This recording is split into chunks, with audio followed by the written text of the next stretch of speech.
se supone que la crítica parte de la pasión que a vos te genera un fenómeno cultural determinado y el apetito que vos tenés por contagiar ese entusiasmo. Para mí ahí está el verdadero interés, el querer escribir de algo porque vos querés transmitirle a ese alguien lo que a vos te movilizó esa obra y vos querés que esa persona entienda esa obra a través de tu mirada y que esa mirada no solo le permita enriquecer el contacto con esa obra, sino también habilitar una lectura propia que es la de ese espectador. Periodismo en primera persona es un programa que intenta ubicar al comunicador del otro lado del mostrador. El entrevistador siendo entrevistado. Periodismo en primera persona por BCN Radio. El invitado de hoy, Martín Fernández Cruz, periodista especializado en cine, series y cómics. Pasó por las redacciones de El Amante, Haciendo Cine, revista Rolling Stone y en 2013 comenzó a colaborar en La Nación. Dictó talleres de escritura y análisis de cine en centros abocados a la crítica cinematográfica. También fue productor de radio, colaboró en medios españoles dedicados a la crítica de historieta. Es creador del podcast Beats Alive sobre videojuegos retro y autor de Maiki Kitano, Violencia y Tradición, un libro vital para comprender la renovación del cine japonés. Y afirma que Seinfeld es religión. Bienvenido, Martín Fernández Cruz, a Periodismo en Primera Persona. Bienvenido, Martín, bienvenido acá a BCN Radio. ¿Cómo le va? ¿Cómo te va, Matías? Muchas gracias por la invitación. Pues arranco así, fácil. Sí. ¿Cómo es ser? ¿Se siente crítico de cine o esa categoría no lo contiene? En mi caso, no, yo nunca me vi muy crítico de cine, aunque escribo crítica, me formé esencialmente en la crítica antes de pensar en el periodismo como un oficio, como un medio de vida. A mí lo primero que me interesó fue la crítica. A mí me gustaba mucho el cine, yo cuando salí de secundario no sabía qué quería hacer, lo único que sabía era que me gustaba el cine y cursar un poco de dirección de cine me llevó a la conclusión que no me gustaba trabajar en cine y ahí encontré en los talleres de crítica como algo parecido a una vocación en ese momento. ¿Y cuál podríamos hacer la analogía? Vio que dicen que todo periodista deportivo es un futbolista frustrado, que es un director que no llegó a ser, o en realidad es que encontraste que te gustaba más otro. No, porque yo no intenté, o sea, estudié cine, participé en proyectos, trabajé, de hecho llegué a dirigir un corto que hicimos con un amigo medio una noche, así que no teníamos nada para hacer y nos gustó y llegó a tener como un breve recorrido festivalero, pero siempre entendí que a mí trabajar el ámbito del rodaje no me gustaba, me hubiera gustado escribir. A mí Más en el guión. Claro, eso sí, pero nunca lo estudié ni intenté. Yo siempre me di cuenta que a mí me gustaba el trabajo como individual, como solitario. La idea del trabajo en grupo, no, aunque ahora trabajo mucho en grupo, nunca era lo que más me entusiasmaba. Por eso en la crítica y en el periodismo y en la escritura me sentí cómodo, porque era una tarea solitaria. Y ahí es donde mejor me hallaba. Ahí vamos definiendo el perfil. Claro. Le gusta más estar trabajar. ¿Y cuándo pasaste o cuándo sentiste que pasaste de ser un aficionado a un especialista? Es que es ¿O raro. hay diferencia? Claro, porque el es aficionado raro. suele saber infinidad de datos y tener una voracidad. Yo creo que en realidad en algún punto el límite, el perímetro lo traza que alguien venga y te pague. Porque cuando a mí vino alguien y por primera vez me dijo, che, yo te pago para que escribas esto, no era muy distinto a lo que yo podía escribir por amor al arte. Entonces, viste, profesionalizarse, que alguien venga y te pague por eso que vos sabés, por eso que a vos te gusta, pero en esencia el conocimiento yo no sentí que cambiara o la avidez por leer o por descubrir. Sí, quizás cuando alguien te paga aparecen unos filtros que cuando vos trabajas gratis esos filtros son mucho más laxos. La idea de un editor, la idea de alguien que venga y te diga, che, esto está bien, che, esto está mal, che, esto sacalo, che, esto en este medio, por ahí pensá en el público que te lee. Entonces vos ahí vas puliendo algo así como un estilo que por ahí cuando vos escribís en un blog o tenés un proyecto entre amigos, vos sentís que estás escribiendo, digamos, para tus amigos. Y ahí cuando alguien te paga, cuando vos ya entrás en esa rueda, aparecen algunos jugadores o algunos condimentos que antes vos nunca tuviste en cuenta y que te ayudan a perfeccionarte. Mejora el producto. Claro. O sea, vos intentás. O sea, la crítica para mí tiene que ser algo, obviamente, muy subjetivo, muy tuyo. Tiene que salir de vos. Vos, aunque estás trabajando en un medio, tenés que procurar darle tu firma a eso, no parecerte a alguien que también trabaja ahí. Vos no tenés que ir detrás del estilo de nadie. Vos tenés que... A mí hay un crítico que me gusta mucho, que es Diego Trerotola, que él siempre dice que en la crítica, si vos tenés algún tipo de experiencia personal que enriquece esa crítica y que quien la lea pueda tener una lectura de esa película que no hubiera tenido si no hubiera sido por tu texto, bueno, ahí es donde aparece la crítica, ¿no? Y ese conocimiento personal puede partir de cosas muy triviales, como del lugar en el que vos vivís, hasta cosas por ahí, digamos, más, yo qué sé, no sé si elaboradas, pero por ahí más que linda en cuestiones... Odio la palabra intelectual, porque odio y no me representa en absoluto, Como pero Galeano. por ahí académicas, ponele. Académicas, más de estudio y claro, y perfeccionamiento. Pero digo, uno tiene un universo propio y se supone que la crítica parte de la pasión que a vos te genera un fenómeno cultural determinado y el apetito que vos tenés por contagiar ese entusiasmo. Para mí ahí está el verdadero interés, el querer escribir de algo porque vos querés transmitirle a ese alguien lo que a vos te movilizó esa obra y vos querés que esa persona entienda esa obra a través de tu mirada y que esa mirada no solo le permita enriquecer el contacto con esa obra, sino también habilitar una lectura propia que es la de ese espectador. Claro. ¿Y qué es ser periodista hoy? Porque ¿cuándo dijiste, bueno, además de crítico voy a hacer periodismo? O sea, ¿cuál sería la diferencia que vos encontraste en el desarrollo? Y a ver, yo tuve la suerte de, en líneas generales, escribir o dedicarme a cosas que me gustaban. No siempre.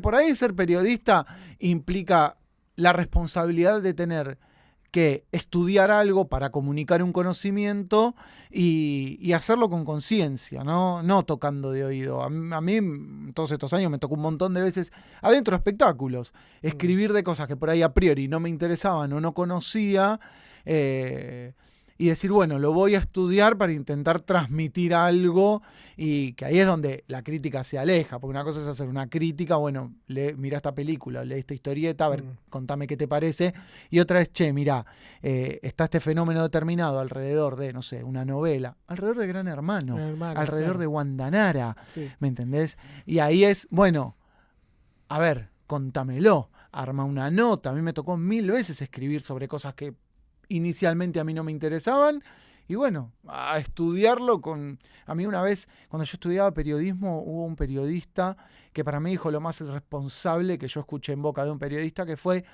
el periodismo es el arte de vos hacerle creer a la otra persona que sabés de algo, cuando en realidad no sabés, y eso está mal. Vos, si no lo sabés, lo tenés que estudiar. Si estudiándolo vos sentís que no estás capacitado, y bueno, tenés que dar un paso al costado.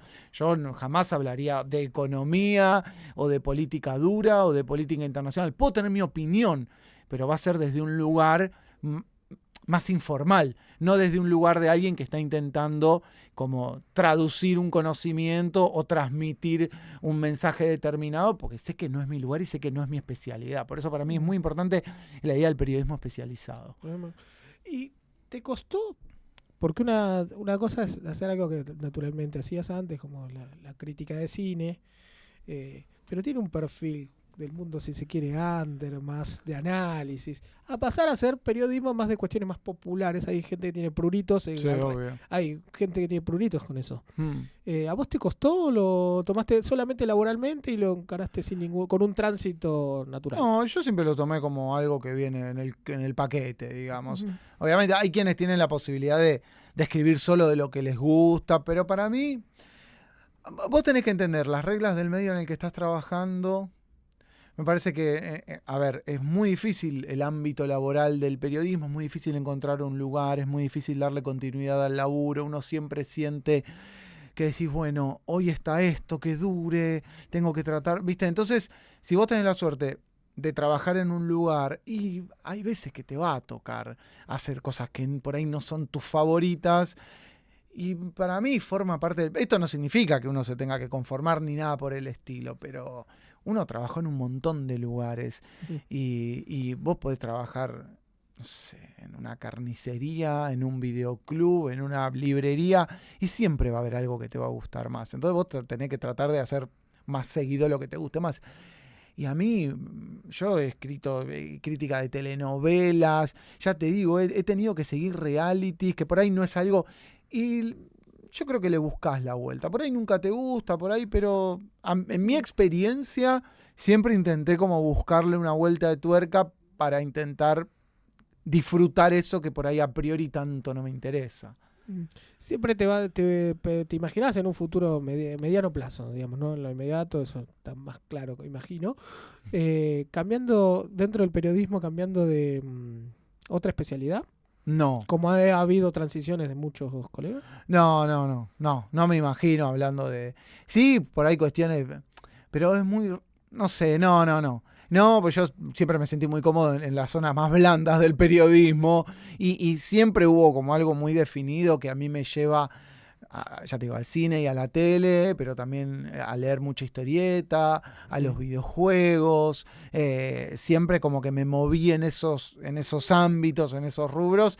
Y no me vería haciendo otra cosa. Sí, por ahí yo laburo en radio y en la radio a veces pasa que, por ejemplo, viene alguien que se especializa en, no sé, adolescencia y redes sociales y siempre tenés una opinión, siempre uno quiere hablar, pero volviendo a esto anterior, yo ahí soy consciente que opino de una materia, no intento informar, porque sé que nada, que no es mi rubro ese. Esa sería hay un rubro, una categoría, tanto en radio como stream o en televisión, que es el panelista. Sí. Que en general no es alguien que se informa de lo que dice, sino más bien opina de lo que dice. La patria panelista es como muy amplia. Es muy amplia y trae todos los oficios del mundo porque hay gente famosa que nunca estudió, hay de todo, digamos, toda la variedad.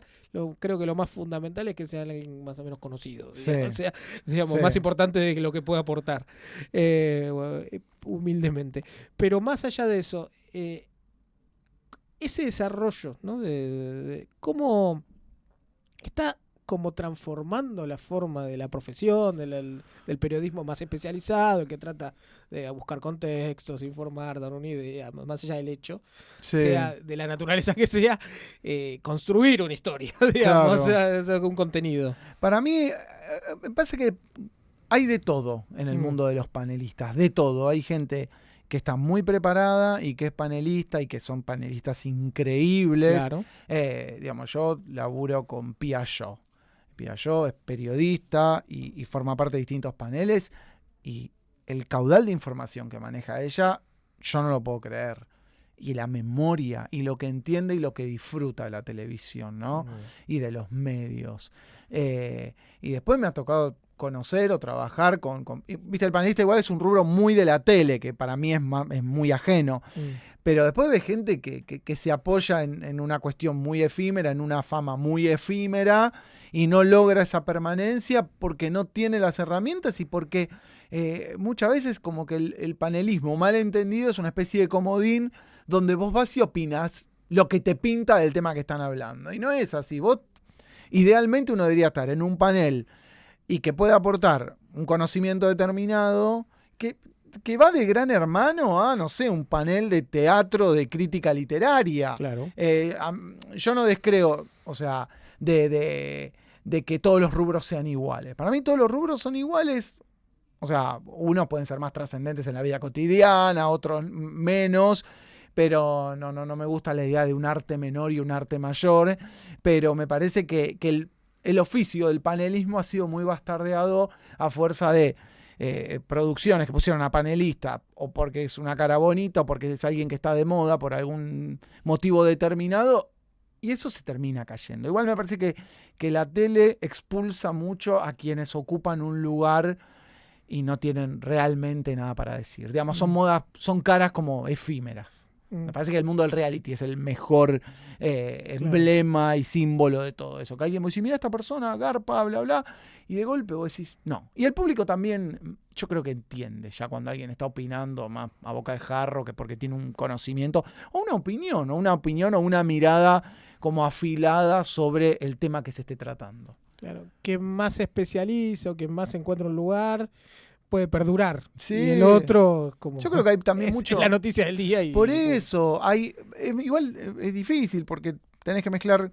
Si no tenés conocimiento, porque por ahí estás en un lugar donde no requiere un conocimiento muy profundo sobre el tema que estás tratando, por ahí como puede ser, no sé, un analista de reality. Hay analistas de reality que son increíbles, que son personas que ven mucho reality, que entienden muy bien los engranajes, y hay otros que por ahí no tienen ese conocimiento, pero tienen una mirada muy, muy crítica y muy criteriosa sobre lo que están viendo, entonces ese es otro valor.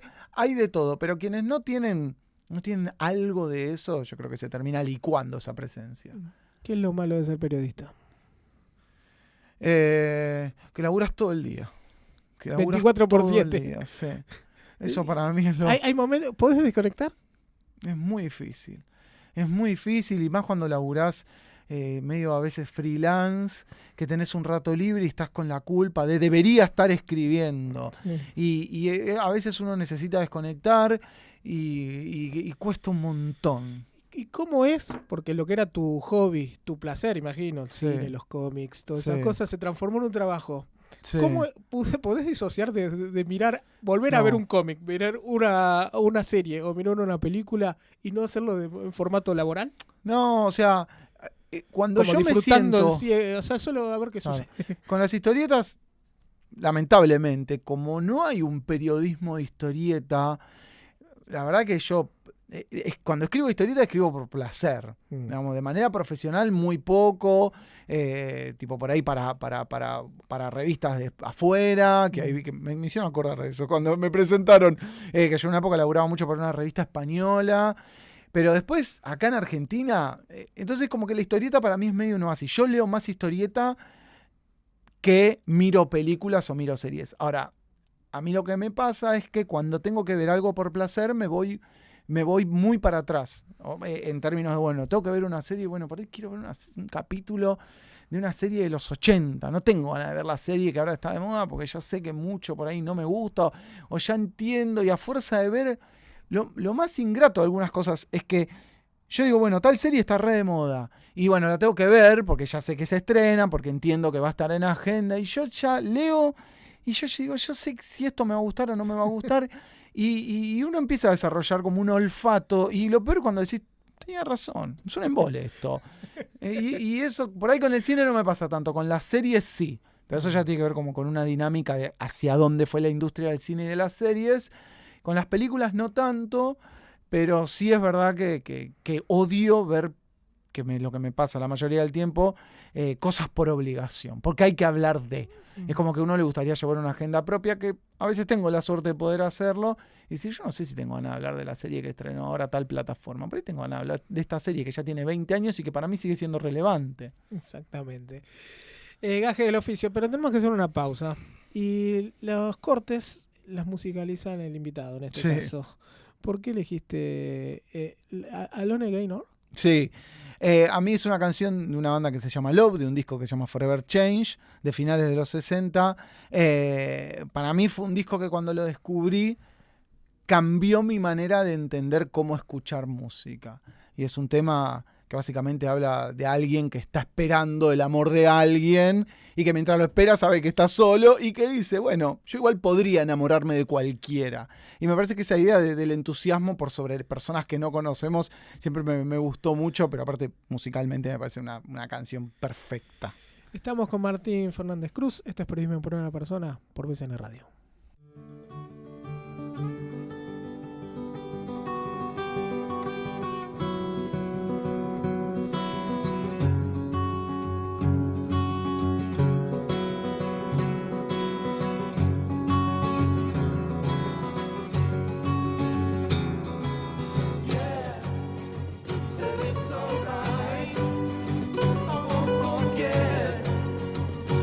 Times I've waited patiently.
en nuestras redes. En Instagram, Periodismo BCN Radio.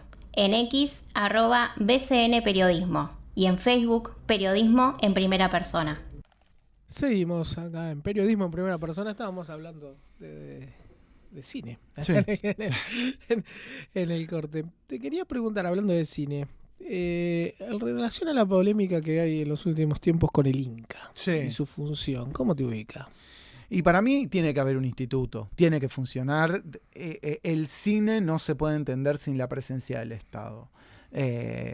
Hay una discusión que es muy ingrata, que tiene que ver con, bueno, pero el Inca estaba funcionando mal, y por ahí, viste, era un tanto desprolijo, o por ahí no había una mirada muy cercana con respecto a dónde van determinados montos de dinero. Entonces, vos decís, bueno, si eso es así, a pasar peine fino, a emprolijar los números y que el Inca siga cumpliendo esa función. Pero para mí el Inca, porque hoy por hoy entiendo que la presencia del Inca es más simbólica que concreta, para mí el otro argumento que yo descreo completamente de eso es: estamos gastando plata para ver películas que no ve nadie. Para producir, películas que no ve nadie. Y no, la identidad cultural de un país se nutre de un montón de títulos, de una producción que tiene que estar en movimiento, y no podemos pensar que una película no merece existir porque la vieron 2 personas en el Gaumont. O sea, esa película también merece existir. Bueno, puedes pensar el arte o la cultura en términos monetarios.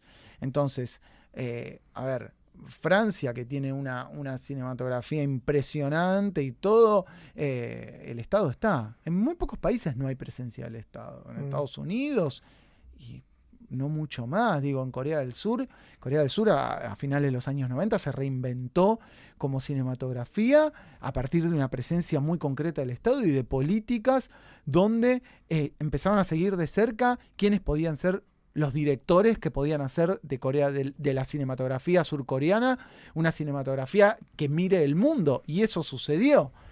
Entonces, me parece que... Y hoy consumimos en las plataformas. Y sí, toda esa claro, porque digo, que existe algo como el juego del calamar, no es que cayó, no cayó de un árbol, eso es un punto más en una tradición de directores filmando, de distintas generaciones, de estudiantes que se criaron en rodajes donde había directores y donde había una industria en movimiento. Igual lo de Corea del Sur es como igual, fue un milagro en términos de nadie podía anticipar la cantidad de directores talentosísimos que había ahí, ¿no? Uno siempre habla de Old Boy, o más cercano en el tiempo de Parasite, pero es impresionante. Sea como fuere, me parece que tiene que haber un instituto del cine, tiene que haber políticas de subvención, tiene que procurar que haya una industria, tiene que procurar que haya una versatilidad de títulos, y me parece que eso es muy importante. La otra pata de esa discusión es que también cambiaron las formas de consumo, la manera de ver cine y de ver series. Y a pesar de todo, yo lo digo desde un lugar privilegiado porque yo soy periodista, claro, pero la industria argentina está en movimiento, hay proyectos, y uno ve las plataformas de streaming y por lo menos una vez por mes hay un estreno argentino importante. Tendría que haber uno por semana, quizás. Claro. Y alguien que trabaja de eso, un DF o un sonista, te dice, sí, está buenísimo, pero yo no vivo con una serie por mes, y porque nadie trabaja en todas las series del mes, ¿no? Claro. Y una vez, no me acuerdo quién dijo, los técnicos del Eternauta por ahí ahora están sin trabajo. Y eso es insólito, con lo que significa el Eternauta desde su factura técnica. Pero bueno, la verdad es que uno querría una industria en mayor movimiento, pero sí me parece que durante décadas el cine argentino fue muy rico, fue muy variado, hubo siempre productos para todos los paladares, y creo que eso no merece morir, y hubo muchas generaciones de un público argentino que tenía un nivel de cinefilia alto sin ser especialista, solo viendo la cartelera de los jueves. Y es una pena que hoy eso ya no está. La cinefilia promedio del espectador promedio está muy por debajo de lo que podía ser la cinefilia promedio de alguien que veía cine todos los jueves en los años 80 o 90. Es una verdadera pena. Y sí, porque bajó. Ahí para mí la discusión ahora es uno no quiere sonar como ¿viste? El viejo. En mi época era todo mejor. Pero como que uno ve un descenso en el consumo cultural. Y no hablo de Argentina, hablo a nivel mundial. Es como que de golpe hay muchas cosas que las vemos porque nos hacen creer que las tenemos que ver. Y es como el equivalente al fast food, ¿viste? En términos culturales. Una película, para mí, te marca de una manera, y ahora estamos como muy detrás de las series, y muchas de las series que vemos no terminan siendo muy insignificantes cuando uno mira para atrás y ve qué obra lo marcó a uno. Bueno, como estamos en esta entrevista, tengo una persona, esta sección se llama Fuego Amigo. Sí. Hay alguien que lo conoce y lo quiere saludar. Sí. Y me ayuda a hacer la entrevista porque capaz que le pregunta algo que a mí no se me ocurrió. Okay. A ver si acá el operador me ayuda. Ahí por ahí va a salir en la pantalla. Hola Martín, tu peor pesadilla está acá, tu productor histórico, con quien compartiste aire también, en Que no se entre mamá, un programa que teníamos en Radio Ciudad. Te quiero hacer una pregunta, vos como especialista en cine, como especialista en cómics, ¿quién es mejor? ¿Marvel o DC? Estás en un bote y solo podés subir a una de las dos editoriales. Mirá que se te ahogan todos los superhéroes de Marvel o se te ahogan todos los superhéroes de DC. ¿Con cuáles te quedás? Contestá la verdad. Gente mala que se Claro, sube. sí, Gente sí. mala que se sube. Una discusión muy así. Alberto Basigalupo, que estuvo por acá y lo ha nominado para que venga. Está muy bien. Lo queremos mucho, Alberto. Me hace renegar. Y yo lo hago renegar a él, es mutuo. No, uno ya en este punto de la vida dice, yo ya no sigo editoriales, yo sigo autores. Así que, pero Marvel. Rescatás a Marvel. Rescato a Marvel con todo el dolor del mundo, ¿no? Porque uno, bueno, elegir algo es abandonar otra cosa. Pero es verdad que uno, cuando ya lee mucho y ya lleva tantos años leer y ya es grande, uno ya lee guionistas. Ya no entras más con el personaje, con la mentira del tal personaje. Vos tenés guionistas que te gustan. Bueno, en el cine pasa lo mismo, ¿no? Con los directores. Ya empezás a seguir los nombres. Bueno, ¿qué hace este que me gusta? ¿Está haciendo esto? Bueno, leo eso. Bueno, ¿qué está haciendo esto otro? Bueno, leo esto otro. Y con los directores pasa lo mismo. Digamos, te enganchás con un director y empezás a seguir a ese director. Ya no seguís tanto por ahí las franquicias. Igual es todo relativo.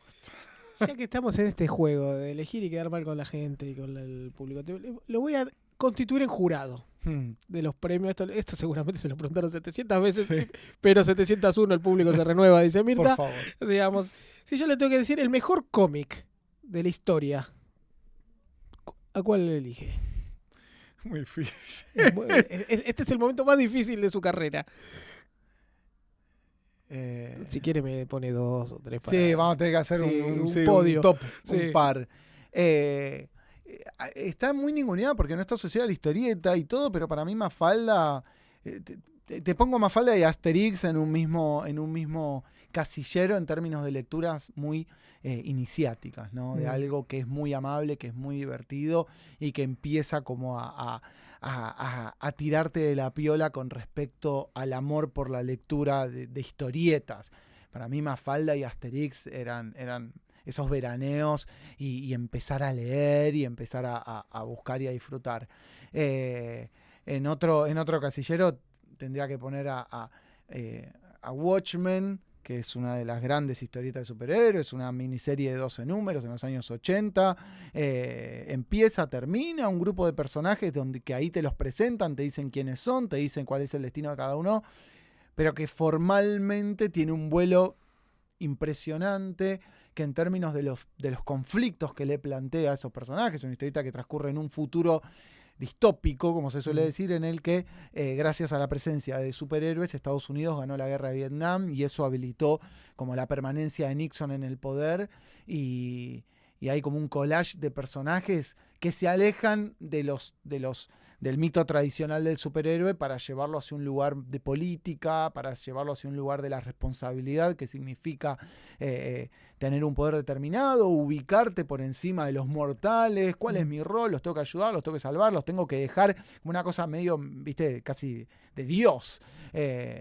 Y también El Eternauta para mí para mí es una historieta clave. Pasaron muchos años, hay muchos que consideran como una historieta muy difícil en términos de que era un momento de la historieta argentina en la que había mucho apoyo en el texto, donde por ahí vos decís, yo qué sé, si necesito que me estés contando algo que ya estoy viendo en el dibujo, pero por lo que representa, por lo que es, y porque para mí fue una lectura. Yo leí el Eternauta en el secundario y a mí me perforó la cabeza de una forma. Yo no podía creer, que me parece que fue el ejercicio que repitió la serie, ¿no? Estamos contando una historia acá, en esquinas que vos reconocés, en una forma de hablar que vos reconocés. Y eso, digo, te lleva a un lugar que vos decís, qué copado, algo que por lo general me gusta de afuera, de obras digamos, extranjeras, que ahora me gusta una historieta mía, y no tiene que ver con un nacionalismo así berreta de no, que te interpela más. Te interpela desde otro lugar y está buenísimo, porque uno está muy familiarizado con Brooklyn, ¿viste? Y está bueno de golpe que me cuentes esta historia en que Puerto Saavedra. Claro, tal cual, ¿viste? En una estación de subte que yo por ahí transito todos los días. Y después hay otras historietas, pero es muy difícil. Y para mí Dragon Ball ocupa un lugar muy importante. Por la formación, por lo que significa para mi generación. Yo vi Dragon Ball cuando se empezó a dar en el año 94, en el viejo ATC, y a mí me llevó de la mano a buscar otras formas de historieta y a entender de historieta japonesa y a disfrutar de toda la industria japonesa. Y sé que hoy Dragon Ball ocupa un lugar de casi que joden, del tipo del cuarentón, ¿viste? Tonto, que todavía le gusta Dragon Ball. No, pero es un ícono, es referencia ineludible para quien es de ese mundo. Y aparte abrió una puerta y creo que todavía no se... Como Dragon Ball se vio más de lo que se leyó, me parece que todavía hay, por lo menos en Argentina, una cuenta pendiente con respecto a lo innovadora que fue esa historieta. Porque uno lee Dragon Ball, que es del 84 al 95, y vos ves esos dibujos y ves esos trazos y ves el dinamismo con el que te cuenta esa historia, y vos no podés creer los años que tiene. Y la historieta japonesa de aventuras todavía es deudora de Dragon Ball. Entonces, y hay algo de universalidad en el relato, que no hay muchas historias que sigan interpelando a las nuevas generaciones a partir de la obra original, porque sí, hubo series nuevas, hubo historietas nuevas, pero aparecen las nuevas generaciones y siguen empatizando. Digo, es como el Quijote, ¿entendés? Hay algo, viste, fundacional ahí que conmueve, no importa que vos tengas redes sociales, que tengas hoy 9 años y que no seas un nativo digital, no importa, Dragon Ball lo vas a leer y algo te va a generar. Mejor película. Para mí hay una diferencia entre mejor película con película que más veces vi, porque yo te podría decir mejor película, para mí La Ventana Indiscreta de Hitchcock es una película que a mí me me hizo ver el cine de otra manera. ¿Y la que más veces viste? Y la que más veces vi, yo creo que hay una película japonesa de animación que se llama Akira, que debe ser la película que más veces vi en mi vida. Y para mí hay algo con Superbad que resiste mucho el paso del tiempo y la idea de esa amistad y de los dos chicos. A mí me gusta mucho el cine de adolescentes. Hay algo no resuelto quizás. Pero, Mr. Freud, claro, venga por aquí. Pero hay algo con las películas que retratan los vínculos entre adolescentes, que pasan los años y a mí me siguen conmoviendo mucho. Digamos, El Club de los Cinco. Y con Superbad hay algo en cómo se retrata la amistad masculina de una manera tan despojada y tan conmovedora, sin ser solemne y entendiendo cómo piensa un chico de esa edad. Que yo una vez escuché, digamos, hay películas que te presentan universos en los que uno querría vivir. Y a mí me pasa eso con Superbad, que yo digo, es una película en la que yo querría vivir. Mejor serie no le pregunto, pues está cantado el premio. Y hay una... Seinfeld. Sí, Seinfeld es como... Sí. Seinfeld es la serie perfecta. ¿Por qué decís que es como la invención de la televisión toda? Porque me parece que con Seinfeld, en las comedias, ¿no? Después podemos hablar de los dramas. Sí. Pero en la comedia, nada va a superar otra palabra que odio, que es sofisticado, pero la elaboración tan precisa de la comedia como en Seinfeld. Del guión. Del guión. Hay algo en la estructura de los capítulos y una serie que a lo largo de 9 temporadas se reinventó varias veces, que empezó siendo como que muchos entendían a priori una especie de humor a la Woody Allen, Claro. pero en realidad estaba Larry David, el creador de esa serie, junto al propio Seinfeld, que en realidad decía, yo no quiero ser Larry David, yo quiero hacer otra cosa, yo quiero contar las miserias, y él siempre dice, esos pequeños lugares incómodos de la cotidianeidad en sociedad, yo pongo la lupa ahí, y de golpe la serie entendió que ya todo eso lo había contado y tuvo que ir hacia el absurdo, que fue en la temporada 8 y 9, y esta estructura que yo no vi en ninguna otra comedia, en la que tenés 4 personajes, y cada personaje tiene su propia historia y después cada historia termina colisionando con las otras y todo termina uniéndose. No hay serie, no hay comedia que, digamos, tenga esa estructura y que se haya tomado el trabajo. Seinfeld decía, cada personaje tiene que aparecer más o menos en el mismo tiempo en pantalla, todos tienen que tener su propio conflicto, cada conflicto tiene que ser resuelto y todos los conflictos terminan chocando entre ellos. Y ahí, bueno, pasa. Y aparte con personajes que son unos miserables, que son unos tipos antipáticos. Por eso para mí. Antihéroe total. Sí. Yo siempre a la gente le digo que Friends me parece una cosa horrible. Porque termina siendo el anti-Seinfeld. Hay un libro que se llama Super Seinfeld que analiza a Seinfeld desde la filosofía.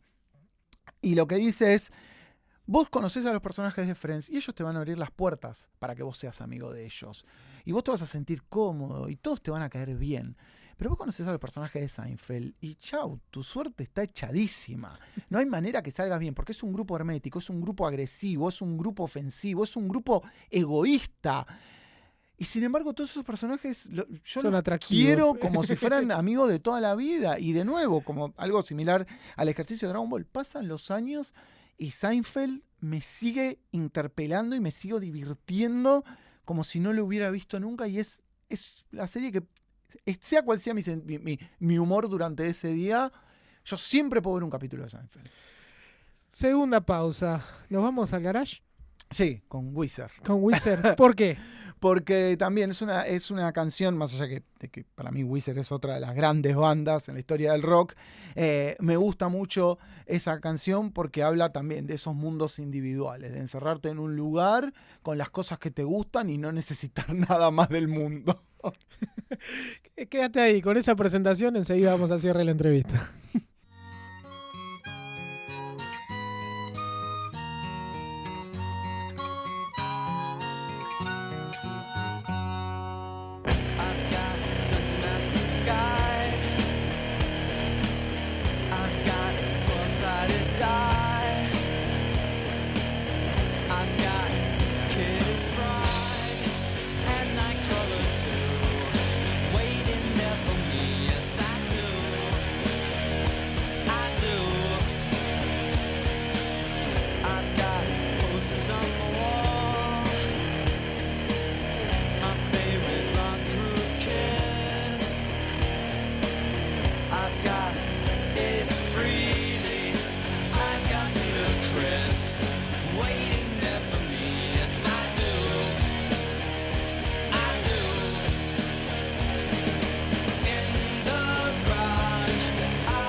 Último bloque con el amigo Martín Fernández Cruz, más específicamente. Quería preguntarte, ¿qué entrevista Sí. te quedó por hacer? ¿O te queda por hacer? ¿Te ¿Te gustaría hacer? En un plano, ya nos vamos. A mí me hubiera encantado conocer a Kino. Lo conocí a Kino una vez, pero fue un saludo y ya. Pero es alguien a quien yo hubiera amado entrevistar. Y después volvemos a Seinfeld. A mí Seinfeld es como alguien que me encantaría poder charlar. Y acá en Argentina, bueno, obviamente, me voy a gente que ya no está, pero a mí me hubiera encantado entrevistar a Fabián Bielinski, al director de Nueve Reinas. Y tuve la suerte de 2 veces entrevistar a Bruno Estañaro, bueno, el director de Eternauta, pero mucho antes del Eternauta. Por Ocupas lo entrevisté 2 veces, también director de Pizza Birra Faso. Serie icónica. Sí. Y fue como algo que yo disfruté muchísimo. Una vez creo que cuando no me acuerdo si fue con el reestreno de Pizza Birra Faso, una versión remasterizada. Creo que fue en ambas oportunidades, por el reestreno de Pizza Birra Faso y por el reestreno de Ocupas cuando la lanzaron en Netflix, toda remasterizada. Y yo disfruté muchísimo hablar con él. Bueno, al final te estoy contando una que hice, no una que... Pero bueno. Igual las otras ya valen. Sí, ya me las contó. Sí, pero uno fantástico. Y esas cosas locas que una vez por La Nación tuve la posibilidad de entrevistar a Ichiro Oda, que es el autor de One Piece, de una historieta que para mí es clave. Y esas cosas locas que de golpe aparecen. O a Chris Evans, 2 personas que yo me moría por entrevistar, pero que no las ves nunca en el radar. Y de golpe te dicen, tenés 5 minutos. Eso es lo bueno de ser periodista. Sí, ese es el lado más amable. Y te tenía que preguntar, ya que a usted lo nominó el amigo Basigalupo. Sí. ¿La pasó bien? ¿La estaba pasando Sí, bien? es impecable. Entonces, ¿a quién nomina para que se siente en su silla a hacer periodismo en primera persona? Puede ser el mundo de la comunicación, quien sea. De cualquier lugar. Sí. A mi compañera y mi amiga Agustina Girón. Agustina Girón. Agustina Girón, periodista que trabaja conmigo en El Observador, que es periodista en La Nación, en el canal de La Nación, pero es una gran periodista. Yo la quiero mucho, Agustina. Y llegando al final, yo le tengo que decir que tiene un privilegio, que estamos en el minuto de Lorian. A un conocedor de las series sabe de qué se trata. Sí. Se sabe de qué se trata. Hicimos un acuerdo con Don Steven, que tenía los derechos, estaba un poco de promoción, efectivo. Darle manija a la película. Y ahora nos presta el DeLorean, para que los que no conocen es la máquina del tiempo, en la saga de Volver al Futuro, para que vuelva un punto de su vida del pasado para volver a vivir algún hecho. O para cambiar el curso de los acontecimientos y cumpla ese arrepentimiento que tiene guardado hace muchísimos años. El minuto de DeLorean es tuyo. Y en un plano como personal, volvería para decirme a mí mismo que me quede tranquilo. Yo sufrí mucho no saber a qué dedicarme. Cuando antes te contaba que terminé el colegio y estudiaba cine y no sabía, y fui a Puan un tiempo a hacer el CBC de psicología y no sabía qué hacer y lo sufría mucho. Y volvería solo para decirme, quédate tranquilo que con el tiempo se van a ordenar. Y mucho tiempo que yo consideré perdido, terminaron siendo los años de mayor formación para mí, que durante todos esos años que yo no sabía qué hacer, que trabajé en un frigorífico, trabajé en una calecita, trabajé en lugares absolutamente ajenos a lo que a mí me gustaba, también fue el tiempo libre que yo dediqué a leer mucho, a ver mucho y a adquirir un conocimiento que en ese momento era un hobby, pero que con el tiempo se convirtió en mi oficio. Y volvería a esos años para tratar de llevarme tranquilidad a mí mismo, pero también porque eran unos años de una irresponsabilidad absoluta y uno añora eso, ¿no?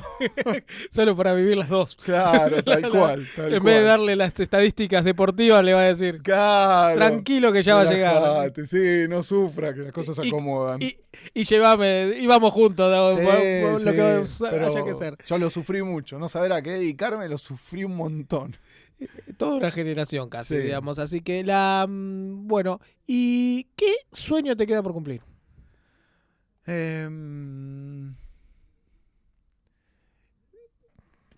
sé, me gustaría encontrar el tiempo para escribir un libro que hace mucho tengo como que es más un proyecto personal, que tiene que ver con la historieta japonesa y todo, como el fenómeno acá en Argentina.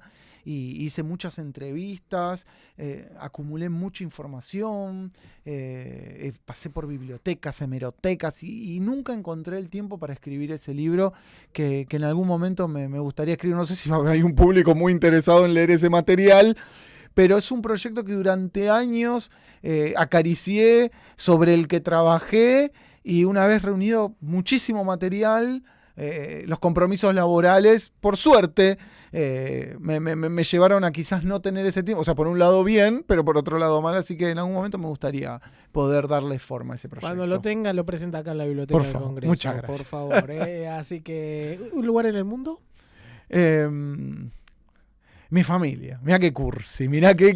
Hemos llegado al momento cursi del programa. Auspicia. Sí, yo abro la puerta de mi casa y es como que siento que ahí, viste, todo se acomoda.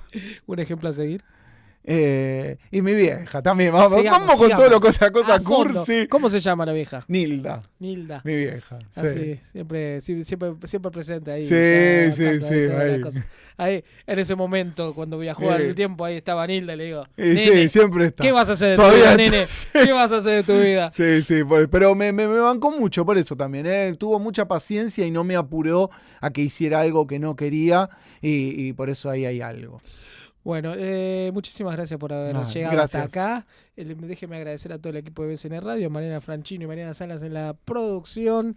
Lucas Tomasetti y Lucas del Valle están en la operación técnica. Y bueno, gracias por todo. El cierre le va a corresponder a usted, porque esto es periodismo en primera persona. Sí.